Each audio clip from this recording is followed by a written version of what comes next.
Les enjeux de transition énergétique, de climat et de qualité de l'air sont au centre de nos préoccupations. La qualité de l'air est la troisième cause de mortalité en France après l'alcool et le tabac. C'est donc un enjeu de santé publique majeur. Dans le contexte de l'accord de Paris en 2015, une loi, la loi de transition énergétique pour une croissance verte, a été adoptée. La stratégie nationale bas carbone constitue la feuille de route de la France pour la lutte contre le changement climatique. Elle a une ambition forte, la neutralité carbone à l'horizon 2050. Elle fixe des orientations comme la réduction des gaz à effet de serre, la lutte contre la précarité énergétique, et elle dote la France d'outils nationaux et renforce les outils territoriaux. La grande problématique, c'est qu'on ne s'adressait pas à tous les territoires par rapport au plan climat, air, énergie territorial.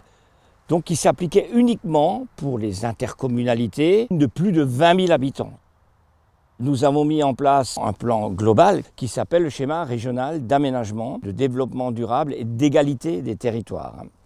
Et donc c'est le but que nous devons véhiculer, que nous devons mettre en place par rapport à ce programme TRACE, c'est d'aller à la rencontre des territoires, de veiller à ce que tout le monde se sente concerné quand même par le réchauffement climatique et la qualité de l'air. Atmo Grand Est est en fait l'acteur tout désigné pour plusieurs raisons. On est une association agréée de surveillance de la qualité de l'air et surtout on exerce une mission de service public. On porte différents collèges qui représentent à la fois les collectivités, l'État, les experts et les associations.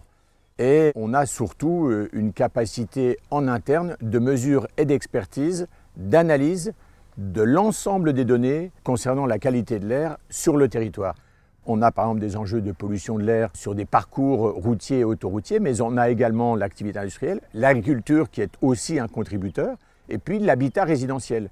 Et donc, en partageant ensemble ces problématiques, on se donne plus de chances de lutter contre le réchauffement climatique, qui est une des grandes préoccupations du siècle. L'énergie, c'est au cœur des problématiques de la santé, de la mobilité, de l'économie. Et c'est essentiel que tout un chacun puisse bénéficier d'une information, d'un diagnostic pour agir en limitant son impact sur l'environnement.